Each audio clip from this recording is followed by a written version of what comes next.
रामगिरी को सजा दो, रामगिरी को सजा दो, रामगिरी को सजा दो। नबी की शान में गुस्ताखी बर्दाश्त नहीं करेंगे, नबी की शान में गुस्ताखी बर्दाश्त नहीं करेंगे। इस वक्त बरेली की आवाम, जो मुसलमान आवाम है, वो दामोदर पार्क में इकट्ठा हो गई है। इतनी तेज़ बारिश में भी रसूल पाक के चाहने वाले आज बारिश को ना देखते हुए यहाँ पर भीगते हुए रसूल पाक के दीवाने सब यहाँ पर इकट्ठा हो गए हैं। और जिसने रसूल पाक की शान में जो गुस्ताखी करी है उसके खिलाफ यहाँ पर पूरा एक जो मजमा है वो यहाँ पर खड़ा। मैं अपने D7 आपको दिखा दूँ। देखिए किस तरह से यहाँ पर इत्तेहाद मिल्लत कौंसिल के जो यहाँ पर पदाधिकारी हैं वो भी साथ में हैं। उसके साथ साथ यहाँ जितने भी उनके चाहने वाले रसूल पाक के दीवाने पूरी दुनिया में है, ये बरेली में भी आपको दिखाई दे रहे हैं। और यहाँ पर आगे से उस जो गुस्ताखे नबी के जिसने यहाँ पर जो एक ऐसी टिप्पणी करी है जिसकी वजह से यहाँ पर एक भीड़ इकट्ठा हुई है। जी क्या हुआ था अभी जो आप यहाँ पर आए? देखिए, जैसा कि आप जानते हैं कि पिछले लंबे वक्त से जो है नबी करीम सल्लल्लाहु अलैहि वसल्लम की शान में गुस्ताखियाँ वो की जा रही हैं और जगह जगह लिंचिंग की जा रही है। मुसलमानों की प्राचीन से प्राचीन मस्जिदों को जो है बुलडोज़र से गिराया जा रहा है।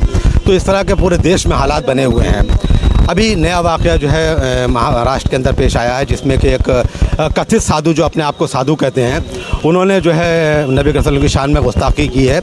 मेरा अपना मानना है और देश का अपना मानना, समाज का अपना मानना ये है कि जो असली धार्मिक व्यक्ति होगा वो किसी के धर्म का अपमान नहीं कर सकता। तो ऐसा व्यक्ति जो नबी करीम सल्लल्लाहु अलैहि वसल्लम की शान में गुस्ताखी करता है वो ना हिंदू है, ना मुसलमान है, ना सिख है, वो एक अपराधी है और ऐसे अपराधी के खिलाफ सख्त से सख्त कार्रवाई होना चाहिए। लेकिन बड़ा दुर्भाग्य का विषय है कि महाराष्ट्र के मुख्यमंत्री जी जो हैं उसके साथ में खड़े होते हैं और वो ऐलान करते हैं इस बात का कि इनको कोई जो है छू भी नहीं सकता। तो जब देश में दो तरह के कानून लागू किए जाएंगे तो ये देश के का दुर्भाग्य होगा।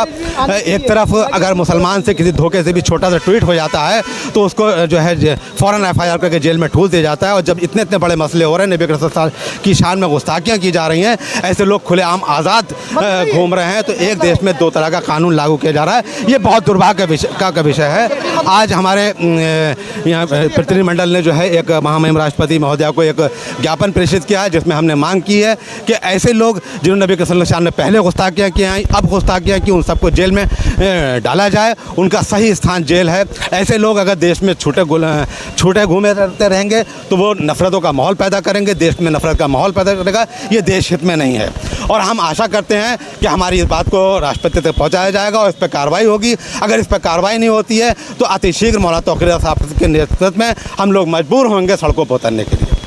देखिए किस तरह से यहाँ पर एक रसूल पाक की मोहब्बत के लिए यहाँ पर किस तरह से अपनी बात को रखने के लिए यहाँ पर ज्ञापन दिया गया है। और उसके बाद भी कानून कहते हैं इन लोगों का, सबका भाइयों का आरोप ये भी है कि यहाँ पर जो है जिस तरह से रसूल पाक की जो गुस्ताखी की है उसकी शान में जो, जैसे कि इनका आरोप है कि रामगिरी ने करी है और पूरे मुल्क में उसके लिए एक आक्रोश जताया जा रहा है। ऐसे यहाँ पर जो है इस टाइम तेज़ बारिश हो रही है, बारिश मजबूत होकर कि हो सकता है कि किस तरह से इनके बात को रखा जा रहा है।